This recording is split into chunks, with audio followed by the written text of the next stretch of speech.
The scholastic worldview, one built on balance, connection, senses, turned into action through deliberation, motion from one stage to the next.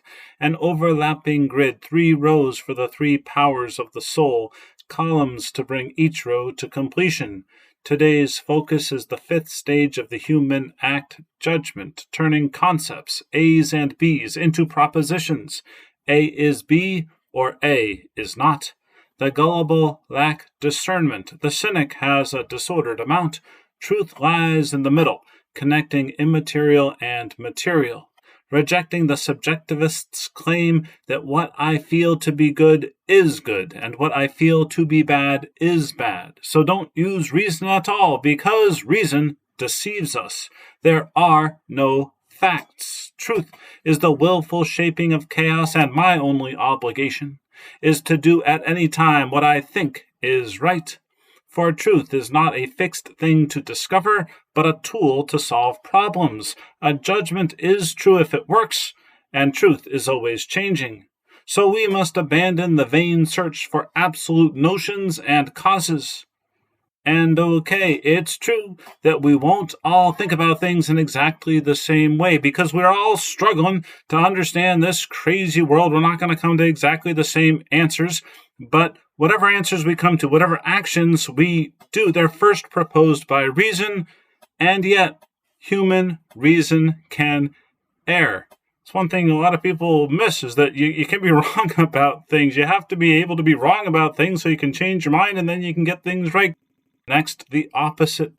Reason always perceives things truly. That is, it perceives things as they follow from the necessity of nature. So before we were being way too personal, too idiosyncratic, and now we're trying to erase the person altogether, erase the human. Science is not to be refuted, and that might sound nice, but then you can't change your mind, and scientific theories can never progress or evolve or anything like that, or change. Science seeks the truth which is valid for all.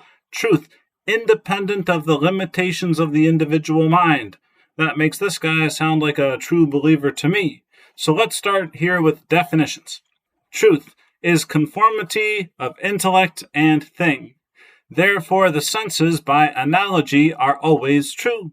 If something feels warm, it feels warm, even though your hand is not a perfect thermometer. Truth is known and expressed when the intellect judges that a thing corresponds to the form which it apprehends about that thing. Correspondence being the key idea there. And correspondence is not the same as identity. That idea, that essence, that notion in your head is not the same exact thing that's being expressed, because one's mental, one's expressed.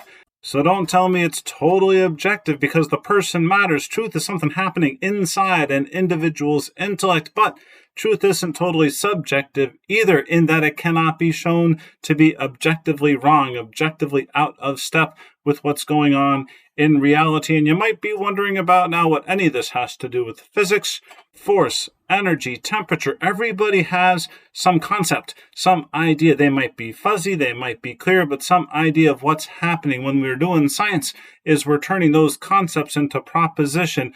Force is this, force does that, energy is conserved. We're starting to turn these concepts in your mind into propositions, and since we're doing science, those propositions can be falsified. They can be shown to be wrong. But we don't want to be wrong, so we'll give the last word to Aristotle. Truth exists when that which is said to be, and that which is not said not to be.